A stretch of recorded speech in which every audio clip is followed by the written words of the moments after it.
Olá, gente, tudo bom com vocês? Aqui quem fala é o professor Marleison. Hoje a gente vai dar continuidade às nossas aulas de História, continuando falando aqui um pouco sobre o nosso capítulo que fala sobre as grandes navegações. Então, nas aulas anteriores a gente estudou as motivações das grandes navegações e estudamos também um pouco das navegações portuguesas, que foi o primeiro país a se lançar as grandes navegações, é o chamado país pioneiro. A gente viu os fatores que levaram a esse pioneirismo e aí a gente estudou as principais viagens que eles fizeram. Aqui está o mapa mostrando o percurso que eles fizeram, na verdade. Só lembrando, os portugueses eles queriam chegar às Índias fazendo o contorno do continente africano. Então, para chegar à Índia, eles queriam dar a volta aqui no continente africano até que o Vasco da Gama conseguiu fazer esse percurso. Só que não foram apenas os portugueses que participaram das grandes navegações, outros países também participaram. Espanha, Inglaterra, França e Holanda. E é isso que a gente vai estudar um pouco mais nessa aula de hoje. Então os portugueses queriam chegar à África queriam chegar à Índia contornando a África. Aí a gente vai estudar um pouco da navegação espanhola. A Espanha ela foi o segundo grande país a se lançar as grandes navegações.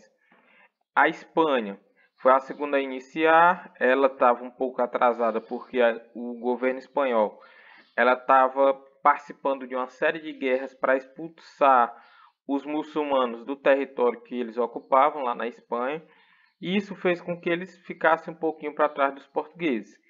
A incapacidade momentânea de dar uma largada nas expedições marítimas, a corte espanhola decidiu iniciar as navegações contratando navegadores estrangeiros para participar das grandes navegações em nome do rei espanhol. Então aqui a gente tem as viagens feitas pelos espanhóis, mostrando as principais. A gente tem 1492, a mais importante delas, que foi a de Cristóvão Colombo, que é o primeiro a chegar aqui às Américas.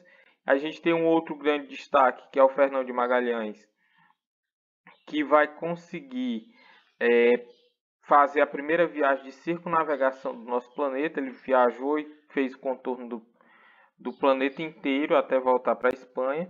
E a gente vai detalhar aqui a questão da viagem do Colombo.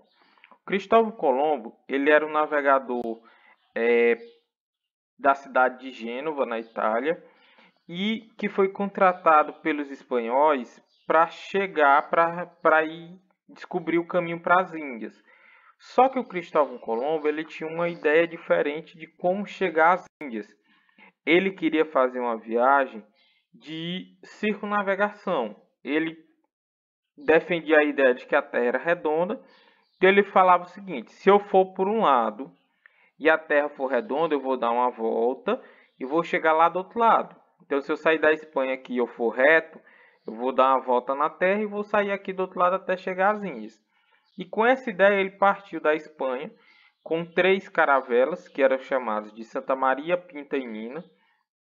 E aí ele vai viajar cerca de 2 meses nessa ideia de sair de uma região para chegar a outra. Só que no meio dessa viagem ele não contava, de certa forma, que existia terras. Então eles não sabiam que existia um continente americano. Ele achava que se ele saísse daqui, ele ia chegar à Índia. Só que ele não sabia que tinha América. No meio dessa viagem, ele chega no continente americano, depois de 2 meses de viagem, batiza os habitantes que ele aqui encontra de índios, por achar que está lá nas Índias, e aí ele faz ainda algumas viagens sem nem saber que na verdade ele tinha chegado ao continente americano. Então no dia 12 de outubro de 1492, ele pensou ter chegado às Índias, chamou os habitantes aqui de índios, diferentes povos que habitavam as terras, e ele achava que ele tinha chegado a esse continente. Tempos depois de fazer, se não me engano, 2 viagens, foi descoberto por um outro navegador que, na verdade, o Cristóvão Colombo ele não tinha chegado à Índia, mas sim ele tinha chegado a uma nova terra desconhecida até então. E essa descoberta foi feita pelo Américo Vespúcio. Em homenagem a ele, o continente americano recebeu o nome de América. Então, após essa descoberta, vamos dizer assim, após a chegada às novas terras aqui do continente americano, começou uma briga, vamos dizer, uma disputa entre os dois países principais das grandes navegações, que é Portugal e Espanha, sobre a divisão das terras. Então a notícia sobre essas terras quase causou uma guerra entre Portugal e Espanha, já que as duas queriam ter o direito sobre essas terras. Depois dessa discussão prolongada, os dois países, Portugal e Espanha, decidiram fazer um acordo dividindo o território esse novo território entre os dois. Eles estabeleceram a divisão das terras pelo chamado Tratado de Tordesilhas, que é essa linhazinha vermelha que passa aqui. Ela estabeleceu como marco divisório 370 léguas a partir da ilha de Cabo Verde. E aí ficou estabelecido o seguinte: as terras aqui para esse lado esquerdo de vocês aí que estão vendo, elas pertenceriam à Espanha, e as terras do lado direito pertenceriam a Portugal. Então ficaria dividido dessa forma. Esse é o chamado Tratado de Tordesilhas. Essa divisão foi feita entre os dois países e não levou em conta os outros. Então os outros países que existiam na Europa não aceitavam essa divisão. Ela foi uma divisão mais entre Portugal e Espanha. Os portugueses, voltando a falar um pouco da questão da navegação portuguesa, os portugueses, após chegarem lá à Índia com o Vasco da Gama, o rei português ele ficou muito animado. Quando o Vasco da Gama chega às Índias e volta para Portugal, ele traz um lucro de mais de 1000%. Então era muito dinheiro que ele conseguiu arrecadar. O governo português, animado com aquela situação, ele organiza uma expedição marítima gigante, até então a maior expedição que eles fizeram, com o objetivo de voltar para as Índias e conseguir mais riqueza.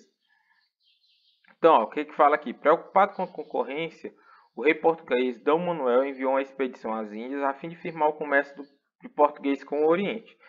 Essa esquadra seria comandada pelo nobre comerciante Pedro Álvares Cabral. O Pedro Álvares Cabral, gente, ele não era navegador, ele não tinha experiência de um navegador. Ele era um comerciante, mas que foi escolhido para liderar a viagem. Partiu de Lisboa no dia 9 de março de 1500. Ela era formada por 13 navios, sendo 10 naus que eram navios maiores e 3 caravelas que eram menores, só que mais rápidas.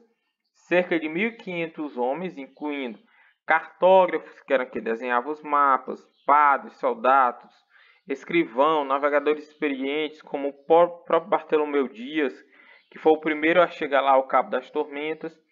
Eles partiram em direção às Índias. Só que depois de 43 dias no mar, quase 2 meses, eles se afastaram um pouco da rota tradicional e acabaram chegando a uma terra desconhecida para eles até então. Os tripulantes avistaram pássaros e algas marinhas, sinal de que havia terra perto. Finalmente, no dia 22 de abril de 1500, eles avistaram um monte azulado, um monte de terra, de forma arredondada, que acabaram dando o nome de Monte Pascoal, porque era o período da Páscoa, 22 de abril. Eles, ao avistar essa região, eles estavam chegando ao território onde hoje é o nosso Brasil. Aí os portugueses desembarcaram quando eles desembarcaram, encontraram a aldeia de índios tupiniquins, no lugar onde hoje está localizada a cidade de Porto Seguro, na Bahia.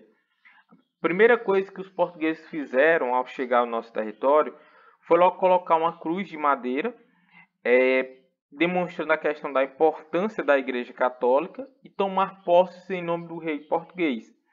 Era a forma do governo dos portugueses dizerem que a partir daquela data as terras eram deles. Então esse é o processo que a gente muitas vezes conhece como a descoberta do Brasil. Termo que não é tão certo a gente falar porque não foi uma descoberta. Eles chegaram no território para eles desconhecido, mas que os índios aqui já moravam, e que na verdade iniciou um processo de conquista, de tomar, vamos dizer assim, a terra dos índios, que acabou levando à morte de milhares, milhões de índios nesse processo. Então foi mais uma conquista do que uma descoberta. Depois de tomar posse e estabelecer contato com os indígenas, eles celebraram a primeira missa do Brasil, e Cabral enviou um navio de volta para Portugal levando uma carta dizendo aquilo que eles tinham encontrado aqui no nosso território. Quem escreveu a primeira carta, o primeiro documento escrito no Brasil, foi um homem chamado de Pero Vaz de Caminha, aonde ele vai dizer o que ele encontrou. Tem aqui um trechozinho dessa carta. Ele diz assim: ó, nessa terra, até agora não podemos saber se existe ouro nem prata, nem coisa alguma de metal ou ferro, porém a terra em si é de bons ares, assim frios e temperados. As águas são muito infinitas, a terra é tão grandiosa que queremos aproveitá-la. Tudo dará nela, por causa das águas que aqui tem. Porém, o melhor fruto que podemos tirar nela, me parece será salvar esta gente, tornando-a cristã. E desta maneira, aqui conta a vossa alteza o que vi nessa terra. Então, uma parte importante aqui, ó, ele diz que a melhor coisa que eles poderiam fazer era salvar as pessoas que aqui viviam. Salvar de que forma? Ensinando a fé católica. A relação entre a igreja e os descobrimentos, as grandes navegações, ela está muito relacionada.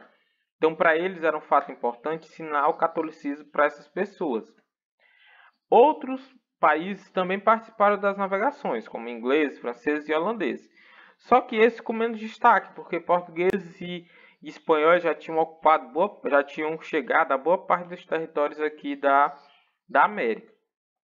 Então, o que a gente fala?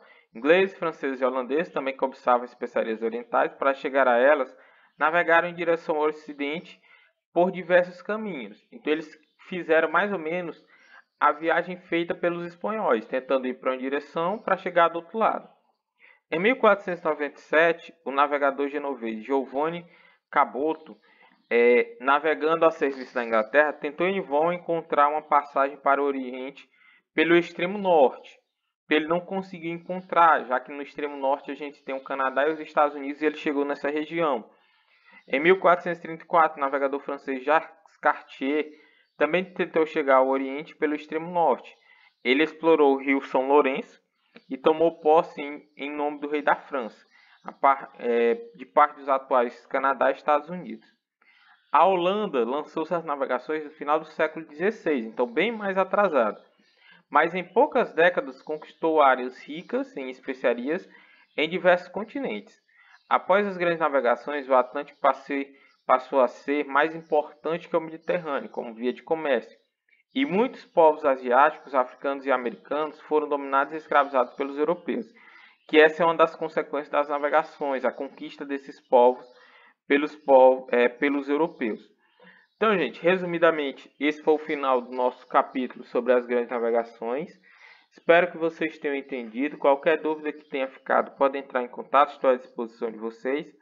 A gente encerra por aqui. Tchau, tchau, fiquem bem e até mais aí para vocês.